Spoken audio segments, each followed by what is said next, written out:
Welcome back to the branding experience. We are in week 12 now, or if we're in the quad semester, we are still in week 6. 6. So let's get right into today's plan. We're going to watch it's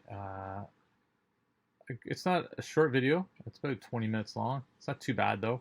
It's a good video. Talk about branding and the importance of it. And then we'll start talking about making your personal brand statement, how to make one. There's some steps. I think I got 7 steps to creating your own brand statement, and talk about why it's important. And then last but not least, there's a personal assessment assignment that we'll get you guys working on. All right, so let's get right into it. Sit back. If you want, pause the video, go grab a pen and paper or a drink, and you can sit back and enjoy the video. It's a good little TED Talk. I always love the TED Talk videos. But this is a good one. All right, here we go.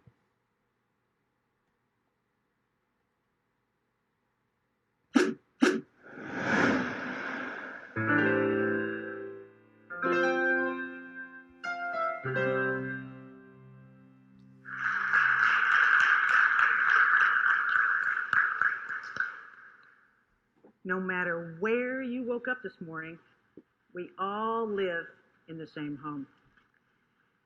Yep, and no matter what people tell you about how many different types of people live here, there are only just 2 types of people.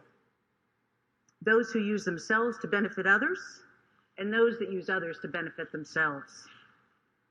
Yeah, I first learned this lesson when I was 5 years old. I was sitting having a conversation with my dad, which was kind of rare because my dad he was a busy guy, and I was the middle child and sort of starved for attention. So I never wanted to miss any opportunity to get his attention and to impress him. Well, anyway, this is how the conversation ended. Hey, Dad, I'm thirsty. Okay, milk or water? Both. Okay, which first? Water first, because then you won't have to wash out the glass before I have the milk. Wow, Annie, great idea. What a smart little girl you are. And there was the lesson. I had always assumed if I was ever going to get Dad's attention, it would be because of something about me. Turns out it was something about him. And all I really did was save him the time and trouble of washing out a glass. Years later, I learned the same lesson again. When someone said, people don't care how much you know until they know how much you care. Don't be deluded into thinking that real life is going to be like college. It's not high GPAs in the world. Life is really a whole lot more like high school. See, in high school, it's about popularity. And in life, the things that make you popular start to matter again. You go into the store, you see all of these brands on the shelf. They're there because they're popular. They're there because they do something that benefits people. People seek them out. They talk to other people about them. They follow them. It's the same thing with your personal brand. Bingo. You're not entitled to a place here. You have to earn your place. And I'm here to talk to you about that. Powerful personal branding. How do you define who you are? How do you get attention from people? How do you earn your place here? So we're going to talk a little bit about the benefits of personal branding, and then I'm going to tell you what steps you go through. There's just 3 to build and cultivate your own. So first of all, you already have a personal brand. You know what it is? Forbes did a study, and they found out that 70% of professionals believe that they've defined their personal brand and that they know how other people feel about them. They know their public reputation, except only 15% of them were right, especially about the reputation part. So what happened there? Well, people, when they hear the words personal and branding in the same sentence, think it has something to do with talking about yourself all the time and self-promotion. But yeah, see, the lesson is it's not about you. It's about who other people know you to be. So, how does that work? Why should you be concerned? Because there are 3 important benefits of having a strong personal brand. You lead more, you win more, and you earn more. You lead more because people think they know who you are authentically, and so they follow you more enthusiastically, and they get more people to follow you. You win more because it turns out that life is really just a lot of negotiations, one right after another. So if you're trying to get into grad school, or if you're trying to negotiate a new starting salary, or if you're just trying to win an argument with your significant other, it's important to know what the other person truly values in you. Then you negotiate from a position of confidence, not of fear. And you earn more because, well, if you have a strong personal brand, you win 10 to 25% more earnings every year. So, for perspective, a business school graduate makes $52,000 a year on average. 25% more than that is $65,000 a year. Pretty big difference. Especially when you know that 2/3 of lifetime wage growth occurs in the first 10 years of a career. Now, if you think about a 40-year business career, that initial difference blows up to something like $500,000. This is important stuff. So how do you do it? How do you build your own strong personal brand into what you want it to be? 3 steps. So, self-awareness.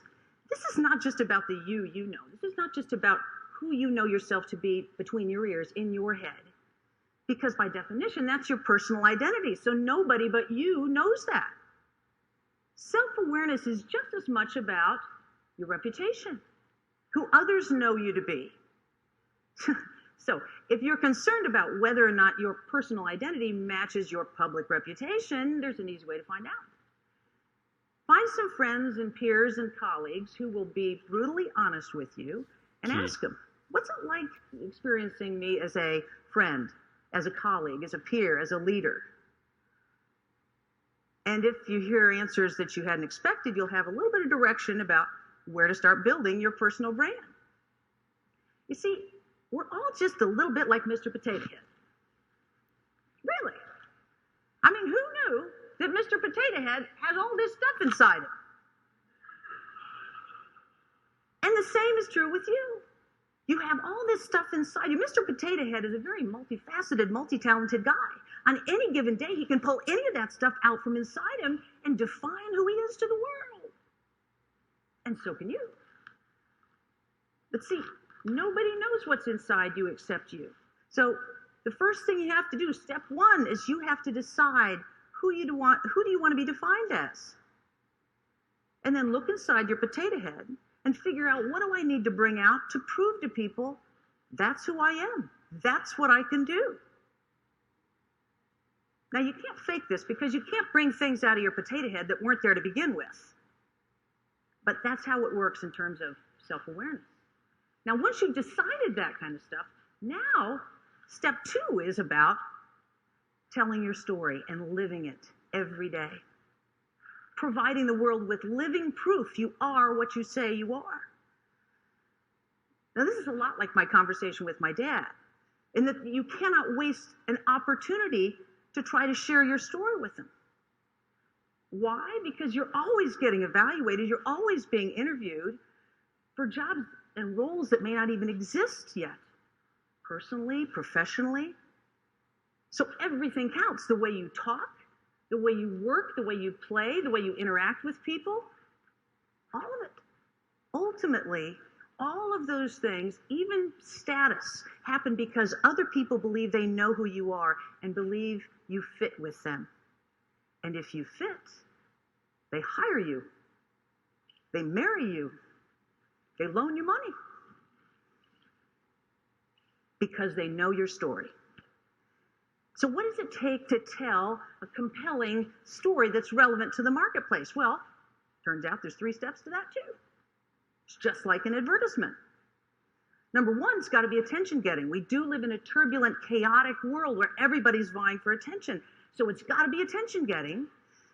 Secondly, it's got to be relevant. It's got to be clear what the relevant benefit is that you offer to the world, so people can tell what it is the ways that you might match with them.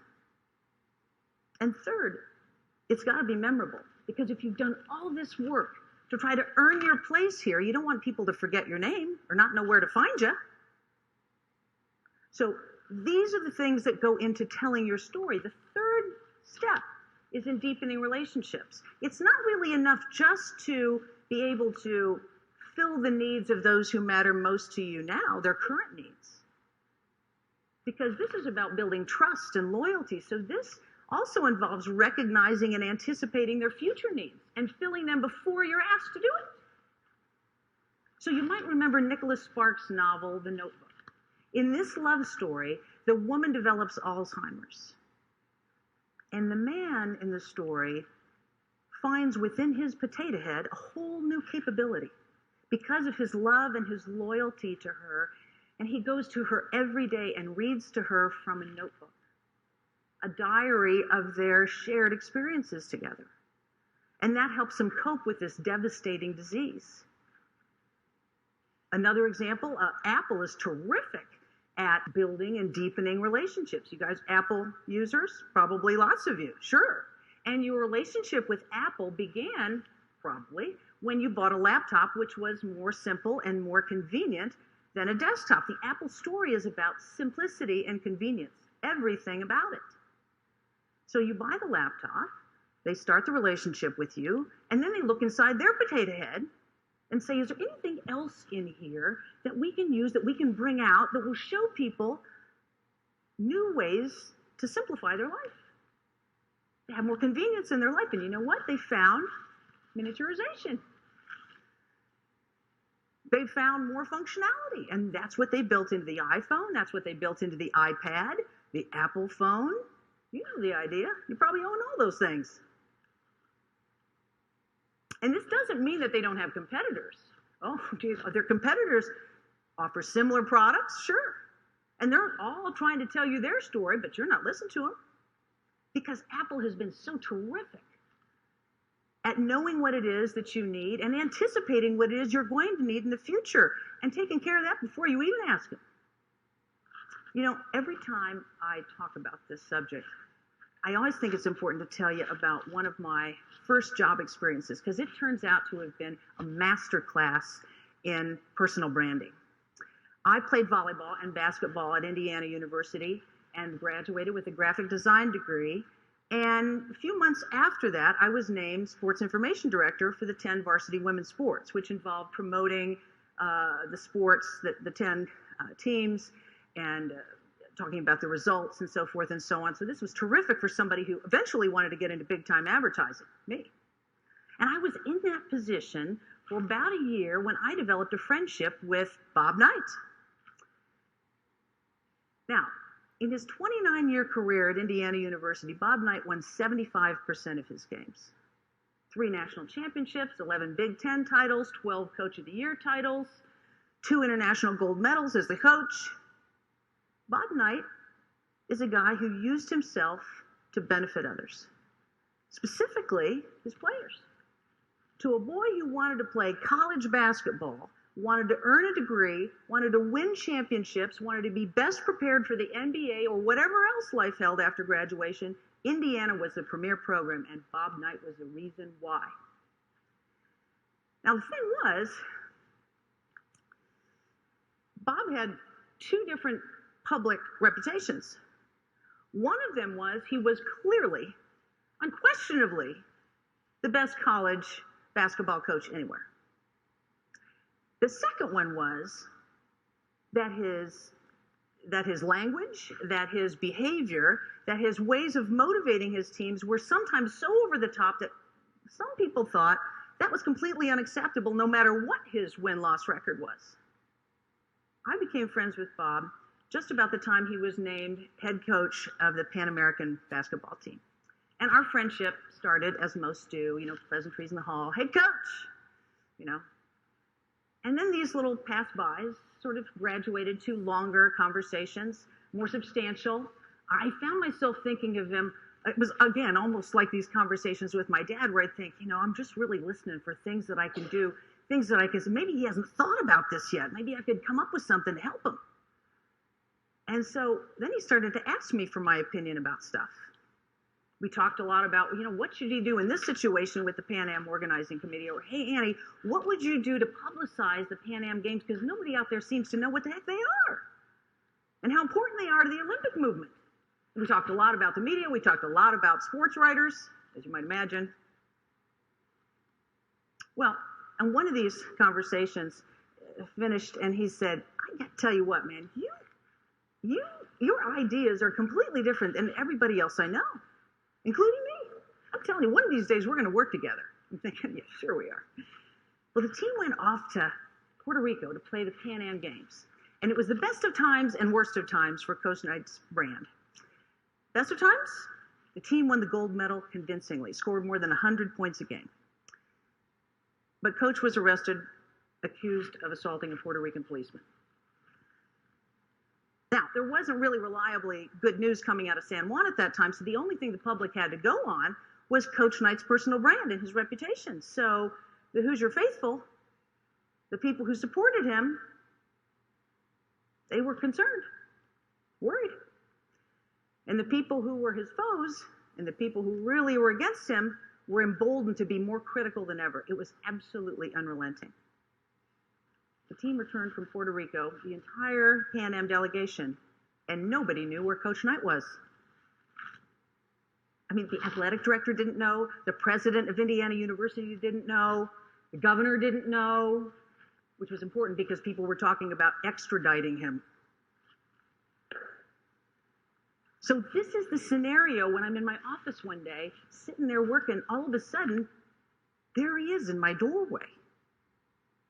It's Coach Knight. Does anybody know where you are? I don't think so. And he stepped inside the door and closed it softly behind him. Annie, I've decided it's time we work with one another, okay?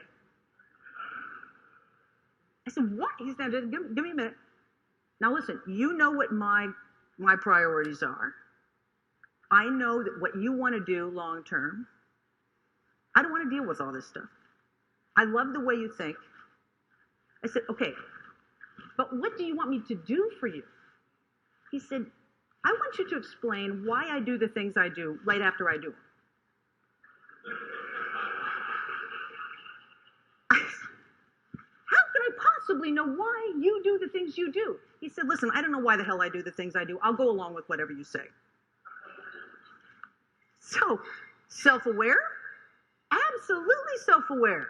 Coach knew that it wasn't in his Mr. Potato Head to deal with constant criticism from the public and the press.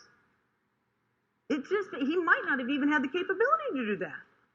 But we'd had enough conversations, we'd spent enough time together, we'd shared each other's stories enough that he knew it was in mine, and he knew that that's what I wanted to do big time someday. So he outsourced his personal brand to me. Coach Knight was the best coach in basketball. But nobody but Coach Knight could control his behavior. What I could do, however, was try to limit the occasions on which he might get provoked.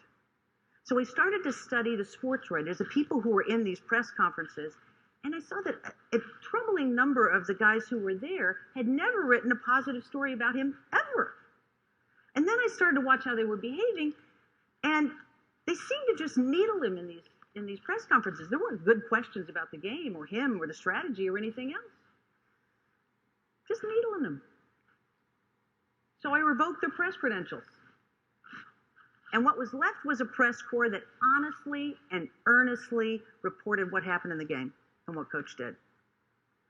In fact, one of those guys was John Feinstein, who wrote for the Washington Post. You might remember he wrote a bestseller about the Hoosiers and about Coach Knight, The Season on the Brink. Step 3, deepening relationships. Well, clearly, after Puerto Rico, the relationship between Coach Knight and the Hoosier Nation, and frankly, the public at large, was fractured. And so we had to come up with a strategy for that. And it seemed the best strategy was transparency. We're Indiana University, we're the premier basketball program, and he is our coach. He's the best in the world at this. I called the producer at 60 Minutes. I'll give you an exclusive story. You have complete access to Coach. You can go into locker rooms, you can go into the games, practices, hunting, fishing, whatever it is you want to do. He loved it. And when the public and the press found out we were willing to be that open and that transparent, all of that negativity and public criticism kind of died down, almost died dead away. When that 60 Minutes program ran that following spring, just before the NCAA tournament, was the highest rated 60 Minutes program at the time. So what happened to the Hoosiers? Coach Knight? Well, in February, we won the Big Ten championship. He was named Coach of the Year in the conference.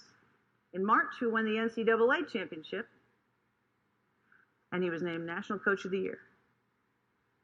In May, half of the team was drafted into the NBA.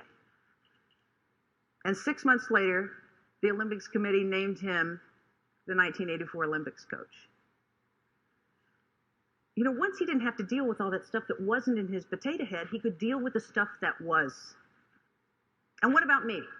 Well, after I had worked for Coach Knight, my own reputation kept expanding because I became known as someone who could take challenging communications issues and communicate to the right people at the right time with the right message. And I really wanted to be in big time advertising, and Coach Knight was good to his word. It did help, having worked for him. I did my MBA. I went on to launch my career in advertising, and that led to famous campaigns that are still running today. 2 scoops of raisins for Kellogg's Raisin Bran, Lego My Eggo for Eggo waffles, Dow bathroom cleaner scrubbing bubbles, Happy Meals for McDonald's. Now, what about you? If you haven't listened to anything else I've said here today, and I hope you have, but if you haven't, here's what you need to remember. Having a strong personal brand will allow you to lead more, win more, earn more. And it's a pretty straightforward process. Self-awareness, telling your story, living into your story, and deepening your relationships. So I think when you came in, they gave you a pen and a Post-it note. Did they give you that? I got a challenge for you. Pull those out and write down what's in your potato head right now that needs to come out.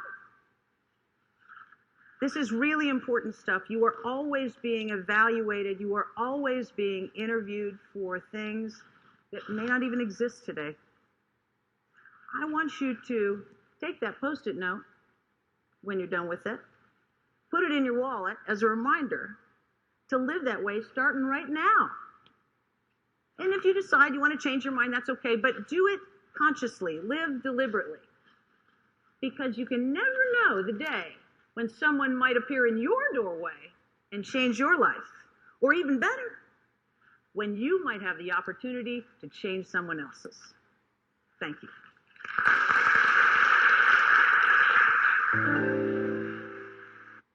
Okay, so a good little story, a good little video, and the importance of personal branding. And she talks a lot about, never knowing when it's going to happen. And I think right now, you guys are at the age, this is where we need to start. And then we start by looking at something called a personal branding statement. It's kind of a, defining, what are those things in your potato head. So first, let's look at what a personal branding statement is, so we can help decide why we do it. So what is it? So a brand statement is short, right? It's 1 or 2 sentences summary of what you do, so your skills, how you do it, and most importantly, what makes it the way you do unique. So what makes you stand out? So let's start looking at, that's what it is. But why should we do it? Why should we have a personal branding statement? What's the point of it? Well, she touched on to the brand, how it's so important. And that's exactly it. A unique statement that will leave an impression and lead to more engaged depth discussion. So during an interview, right? It engages a good conversation. And if anything, and more than anything, why you're doing it, it's to make you stand out. There are thousands of people waiting to take your spot. So the question is, what are you doing to stand out and make the difference? What skill set? And if you don't have a certain skill set that you want to have, that gets back to the SWOT that we talked about last video. Time to change it. Make it a weakness and make it into a strength. There's lots of things online. There's lots of help out there. You just need to make that happen. Okay? So let's look at where to start with a personal branding statement. So first step, write down your skills. What skills do you have? Anything. Not necessarily business related. What do you enjoy doing? That's always a good place to start. Right? We talked about it last couple of videos ago. We talked about doing what makes you happy. Don't chase the almighty dollar. But what skills? Right? And when you're doing that, also think about what skills that you don't have that you'd like to have. Make those weaknesses into strengths. Number 2, figure out who you love to do those things for. So what type of people do you like to work with? Right? It's the big question. Who do you see yourself working for? What type of people? Find out. Okay? Because you're starting to look at your target market because you're looking at what they need, what their wants are. Right?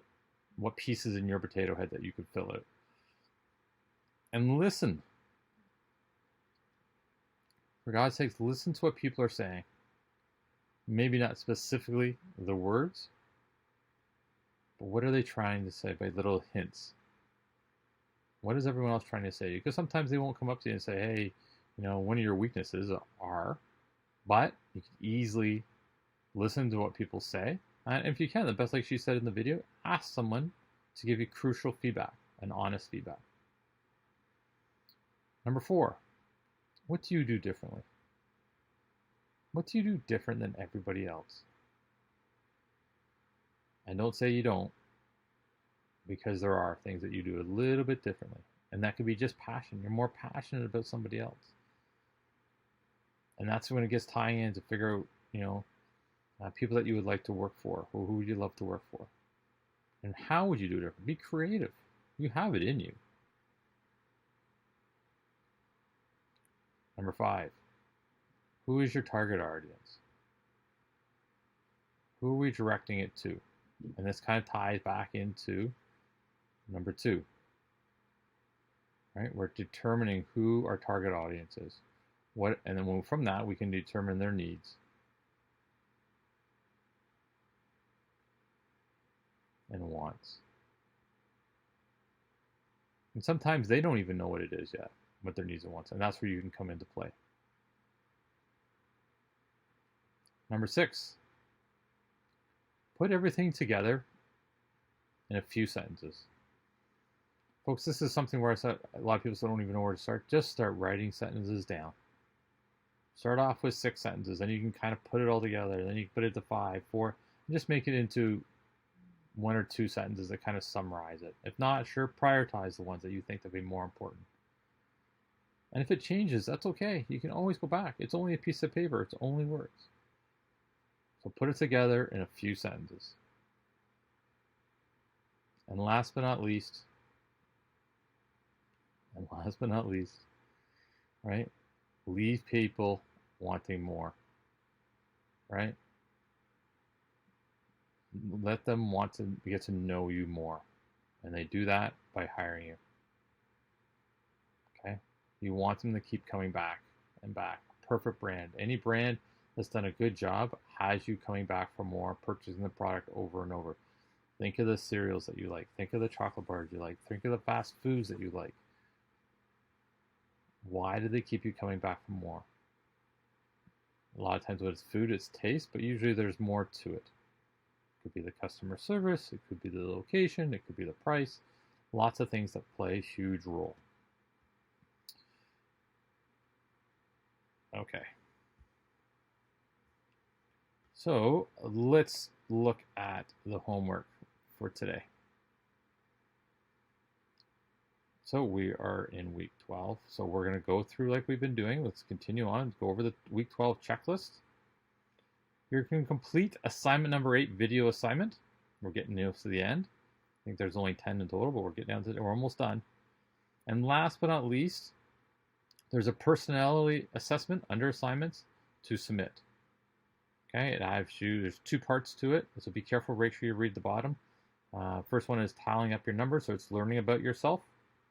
Right, this helps you creating your branding statement, and then understanding why, who you are. There's number 2, so make sure you take a second and read that. All right, so we're almost near the end, folks. So watch the due dates, and I'll see you next video. Stay safe.